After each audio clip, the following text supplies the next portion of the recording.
Hey everybody, it's Chugga Conroy. Welcome back to more Xenoblade Chronicles. Well, kind of. While there is a full Let's Play of this game on my channel, this video exists more of its own separate thing. This is a guide defining every unique monster in the game, since each one of them rewards you with a precious Affinity Coin for precious skill linking. Before we get started, what qualifies as a unique monster? Well, if it drops an Affinity Coin after being defeated, it's counted. There are many one-of-a-kind boss-like enemies throughout the game that don't drop Affinity Coins, so they won't be noted here. One thing you should know if you want to hunt every unique monster, and this will save you so much of your sanity, is that some of them require it to be a certain time, or for the weather to be a certain way, or something like that before they spawn. You might go to the location that I'm in the video, have the same time, have the same weather, but you'll find nothing. If this happens, save and reload a few times. I have no idea why, but there's a small chance that a unique monster just simply won't be there some of the time. The last point I want to hit before we get started with our hunt is spoilers. If you watch through this entire video, you will more or less have the entire game spoiled for you.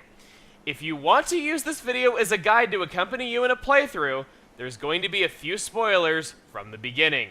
Due to 3 characters being required for combat and some characters changing their appearance throughout the story, I am required, in order to have as few spoilers as possible, to use the party member that joins you after you have finished the Ether Mine. So if you haven't played up to the end of the Ether Mine, there will by default be a party member spoiler once we get started on things. Other than that, I have organized the monsters by area, and I will refrain from using later party members until after they would join you in a normal playthrough. All that is done, let's get started! Let the music spin!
Wait, stop the music for just a moment. Warning you that past this point, there are going to be some incredibly spoilery things on screen. If you have not played through the next area after Galahad Fortress, I would strongly suggest that you do so before watching this. Just a friendly warning. On with the music once more.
After clearing Agniratha, you will be asked if you wanted a part for the Mechanis core. Doing so will result in many different quests expiring, and some of these will affect your ability to hunt a select few unique monsters. Before going any further, you should complete the following quests in Frontier Village if you want to hunt every single one. Many other quests will expire at the same time, but these are the ones that specifically affect unique monsters. After clearing Mechanis core, many new quests will open up, and 3 of them allow you to fight new unique monsters you could not fight before then. They are the Blood of Balfagar in Tefra Cave, which allows you to fight Dazzling Talasnia, Final Challenge of the Sage in Machna Forest with Unreliable Resno, and Battling Brutes on Bionis Leg, which lets you fight both Firework Galdesia and Reckless Zondan. Surprisingly, out of all the quest-exclusive monsters, those are the only unique monsters that are like that. Like I said, there's a lot of boss monsters that spawn in quests that don't drop Affinity Coins, so don't confuse those for these. Anyway, on to the final stretch.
That should mean you have bested every unique monster in all of Xenoblade Chronicles, or rather you would have if someone didn't beat the Pokemon League before you. But seriously, there are 5 more unique monsters that exist within a league of their own.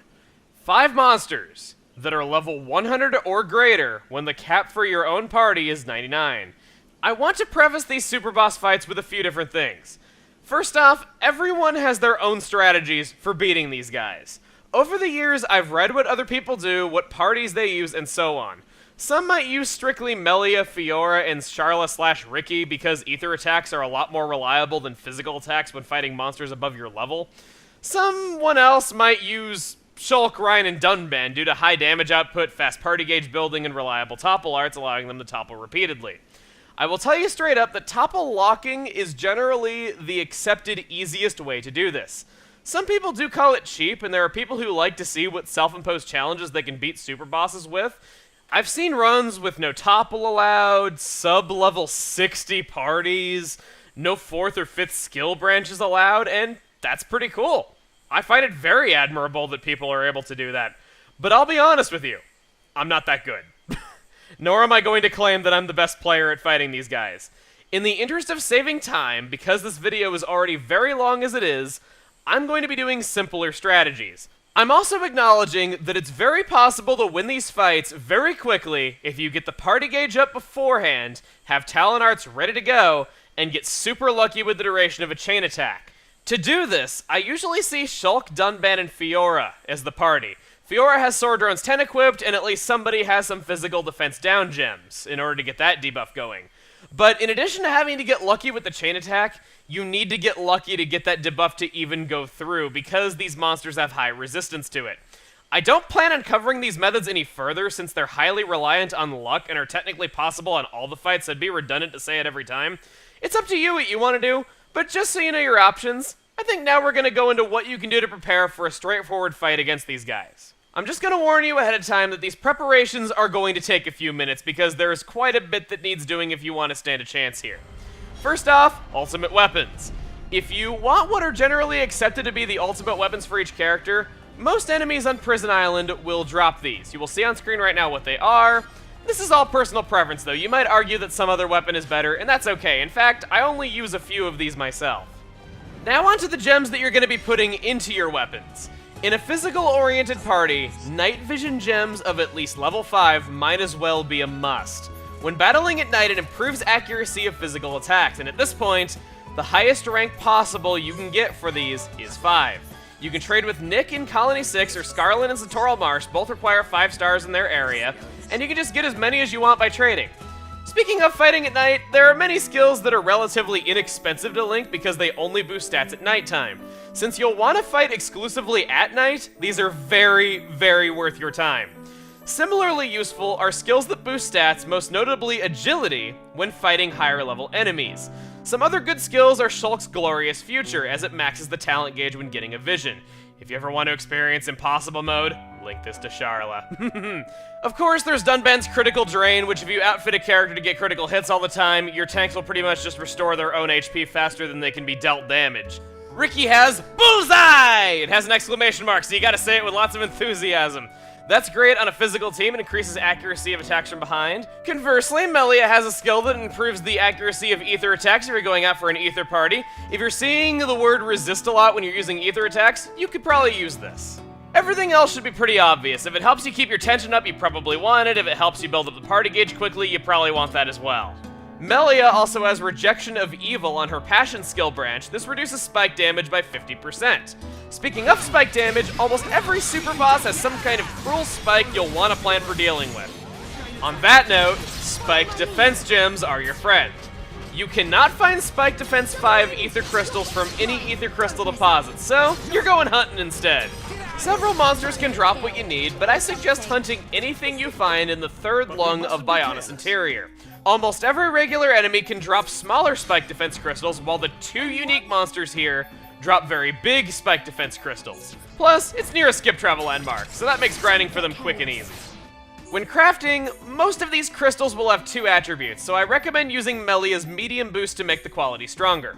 By doing this, you can craft Spike Defense 6 gems that reduce spike damage by 75%. For 1 gem slot, combined with the skills that I've already shown you, that's pretty darn good. Of course, Monado Purge gets rid of spikes completely for a limited time, but Shulk's talent gauge can be used better elsewhere if you go out for these gems, or maybe you just don't want to use Shulk. With that all done, chug upon talk about arts next! Always wanted to do that, sorry. You'll notice that most of my arts are capable of being leveled up to level 10 now. That is because in killing every single unique monster, I got like 40 level 10 art books. It was spectacular, but I kind of wanted to save time, so I didn't want to show us using all of those. So that is the explanation. Onto the arts themselves, all super bosses are immune to daze. Keep this in mind when choosing your arts. Don't be an idiot like me who kept shield bash on Ryan for no reason. Well, okay, you do still get the bonus effect for using it when the enemy is toppled, even if it doesn't daze them, and I guess the damage isn't too bad, so maybe it's not such a bad thing that I kept it, but still. Made me cringe when looking back at this footage.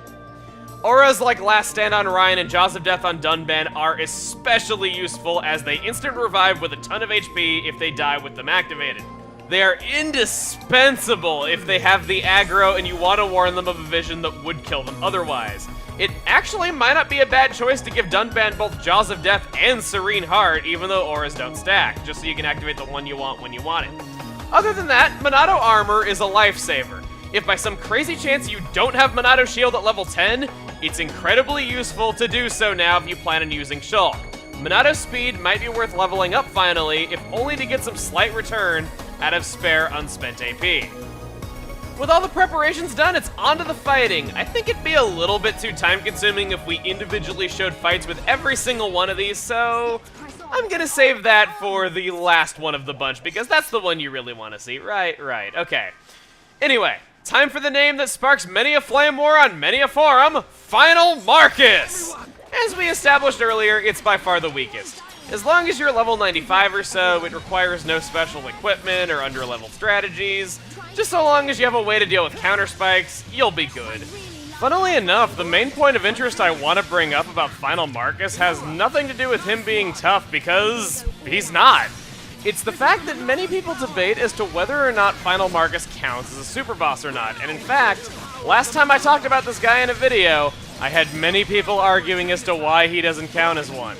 Honestly, I just lumped him in with the others because he's over the level cap. I even went out of my way to say he's by far the easiest. I know he isn't really hard, so I don't really see the issue here.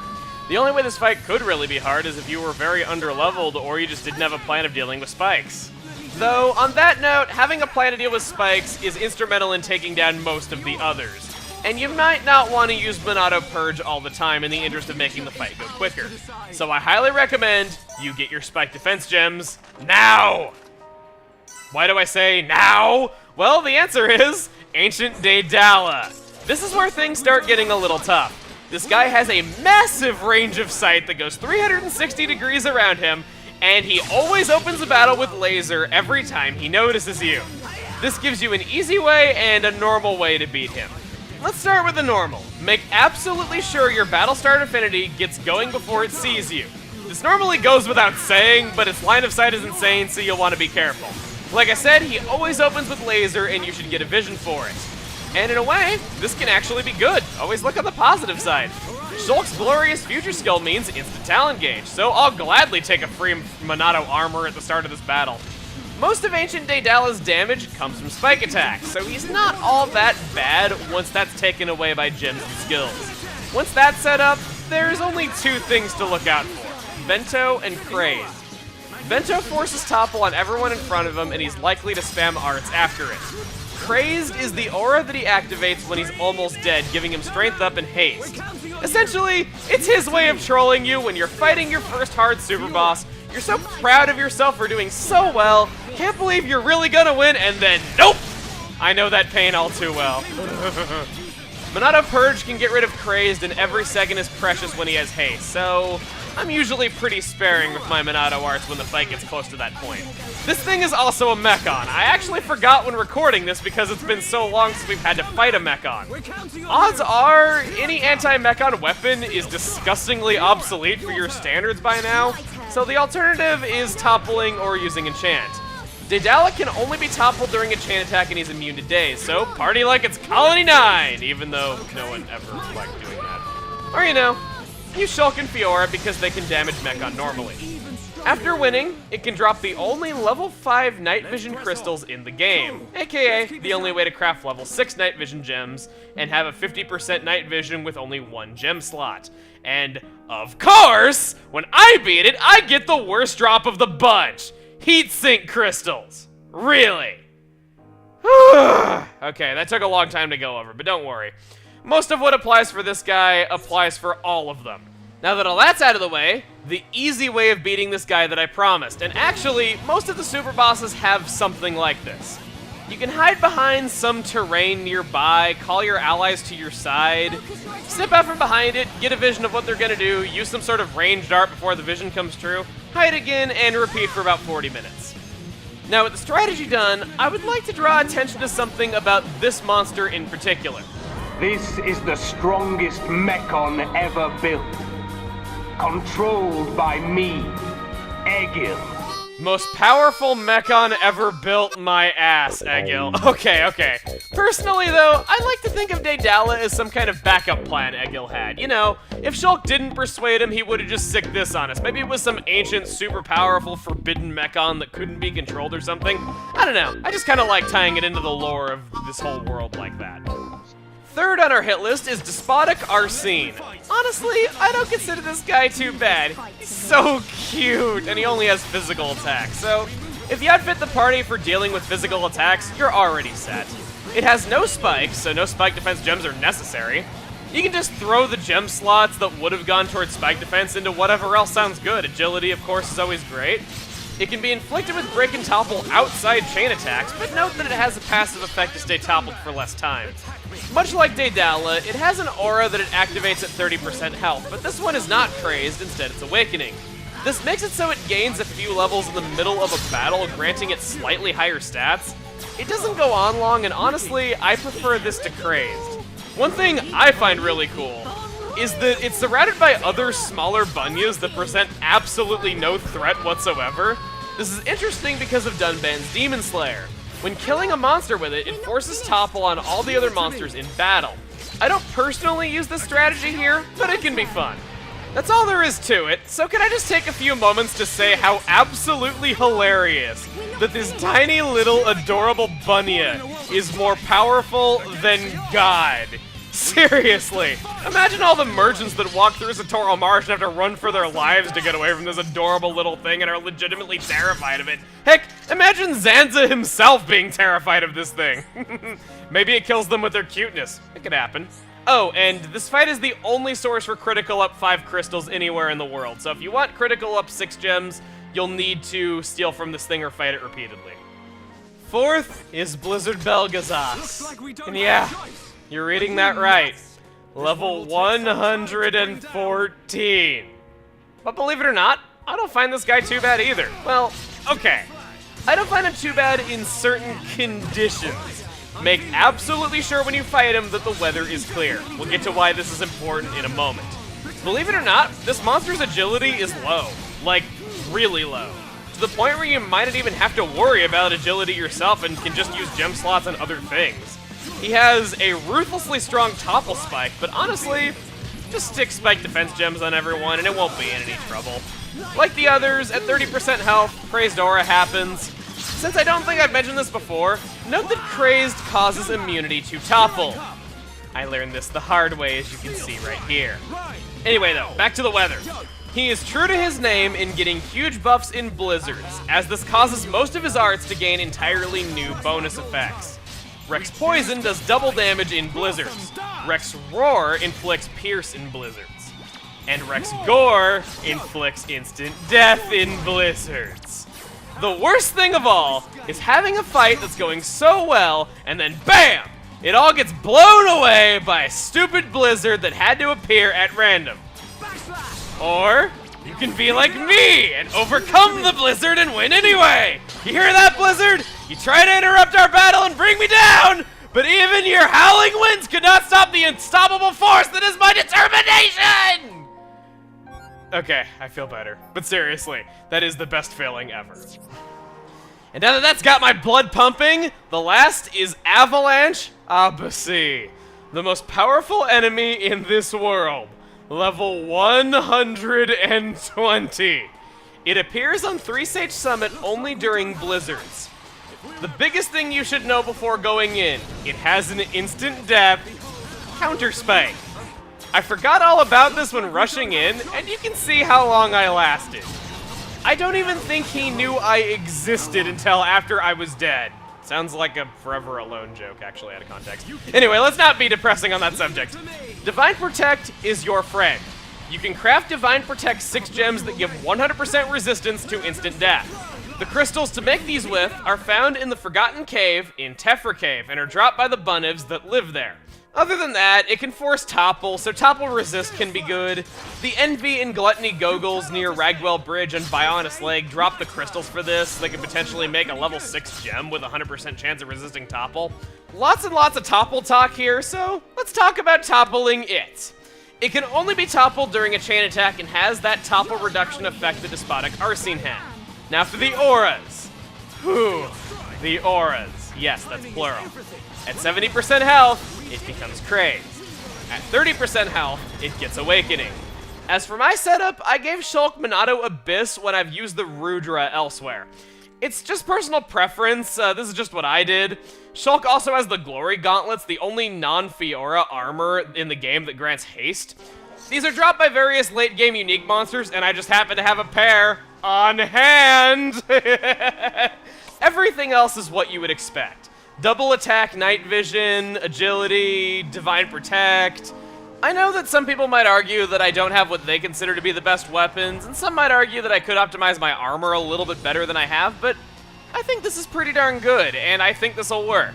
Now, before we get into the fight though, I do want to let you know, Avalanche Albatro fights take a long time. They really do. And because of that, I didn't want to live commentate every single run of this thing I would have, so I opted to just kind of keep the mic running as I attempted to fight it and kind of do a highlight reel of sorts. Now, for those of you that are expecting, like, this astounding epic run that just owns the Avalanche Albatro and takes no damage and doesn't use many skills and things like that, there's videos of that on YouTube that are not this video. I just want to say straight up, though, that this was actually my first time beating the Avalanche Albatro. Why is that? Well, on my first playthrough, when it came time for me to fight the super bosses, that was when I decided I wanted to let's play this game, and I thought it'd be kind of a neat idea if I just never fought the Avalanche Albatro till I went in to record this video. So, this is not the best run of the Avalanche Albatro that you have seen or will see. In fact, it'll probably be one of the worst on YouTube, but, you know, I just have some viewers that enjoy watching me for things like that, so I just kind of thought, you know what, I'll record it and I'll put it up there. I will warn you, however, that I do tend to get very loud in this part of the video because, like I said, this was my first time, so my blood was really, really pumping when I was doing this. So here you go, the highlights of my run against the Avalanche Albatro. Oh, may Maneth have mercy on my soul if I'm taking this thing on. Then again, Maneth didn't create this thing, that was Zanza, but may Zanza have mercy on my soul doesn't sound as good. Now the fun time of setting the clock over and over again, hoping to get a blizzard, which I might entirely not get. Also, it really sucks if the battle goes on so long that it becomes daytime before it's over, so I would suggest having it about as close to sunset as you can possibly have it when you start this. Come on. Here we are. That wind signals my funeral. Take out these Slabos first. I could use a little bit of experience too. Wow, Shulk's actually about 60% of the way there. These have spike attacks, I don't care. We're just gonna take them out and hope to God that that thing does not land on the mountain now. That awkward moment when forgetting to equip one gem just cost you your tank? Oh my god, oh my god. Oh my god! Am I going to... She doesn't have her thing, but... No, I don't care! Sword runs 2. I know it's only times 2. I could have done times 5, but tension's low. I'm not gonna risk it. Come on. No! How did I miss that? How did I miss that? That was such easy timing compared to what I'm used to. Maybe I'm just used to it being really hard, so I'm struggling with it now that it's easy. I don't know. Do it. Okay, Air slash! Just because bonus effect. I don't even care. I know I don't even need it. Damn it. Air Fang. Good thing I did that, actually. She doesn't have enough tension for Final Cross. Go! Good! Oh my god, my heart is... Cyclone! Do it! Keep it up. Spear Blade. How's this? Hang on. We're not finished. Oh boy. Dunban, Yell Slash! That's it, 22,000. Not bad, not great. Do it, come on. Almost do another chain attack. I don't know what's gonna happen.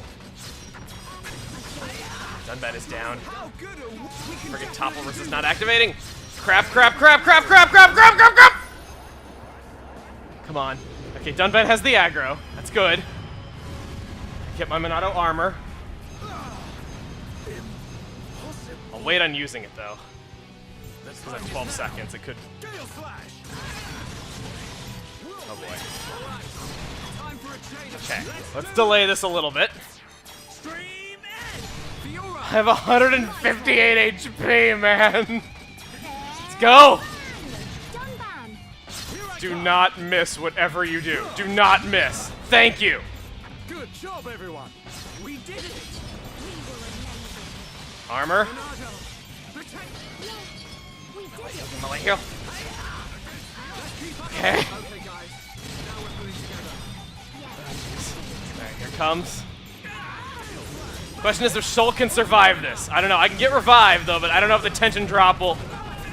Okay, okay, okay. 300 health. 300 health. I am alive on 300 health.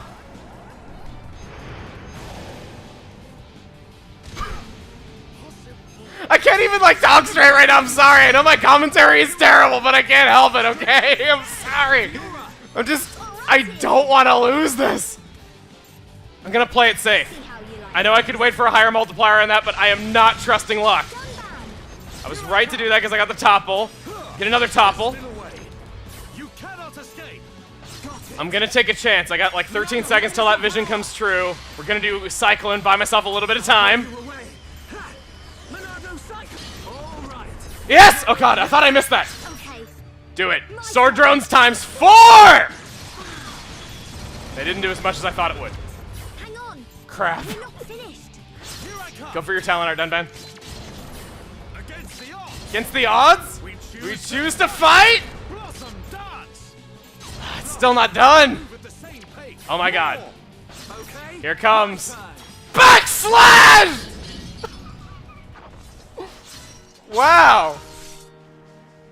So I will admit that that probably was not like the best run, but yeah. To all those out there that were intimidated, that was like my first time legit beating it, and I think that was only like my third serious attempt at doing that fight. And one of them was that one you saw me running away. I got Battle Eye. Okay. Well, got a Mnemonic Everflame. Got a Days Plus and a Days Up Crystal. Oh, I got another Glory Gauntlet. Wow. If there was still stuff for me left to kill, that would be really welcome, but there's not. Well, actually no. There is something left for me to kill. Hawk-eyed viewers will note that there was one unique monster on Bionis Leg that I didn't actually kill. I just merely showed me attacking it for the first time. That is Territorial Rotbart. For all the people who crawled onto Bionis Leg the first time, were hunting Pawnios for that quest that you get at the beginning, and got slaughtered by this thing. For all of you, and for, well, my past self, because this is my first game over on this playthrough, I shall avenge us all! Now, while doing so, I want you to watch Shulk's special attack. He has that haste and the double attack there. Look at how fast his auto attack animation is. That is just crazy. I gotta admit, it actually looks kind of funny. I wish he auto attacked like that all the time, even without an equipment, because it just looks so incredible. Ridiculous. And are we gonna get the chain attack right here? Oh wow, he actually has Crazed Aura.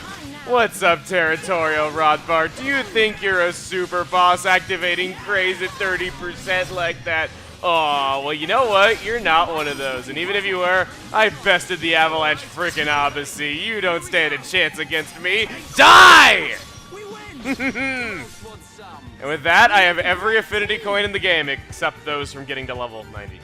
Oh, level 10 art book for heal counter and a bonus staff. Cool. I guess that was my bonus for getting them all. Anyway, that is every single unique monster, every super boss, all of those things. We are done here.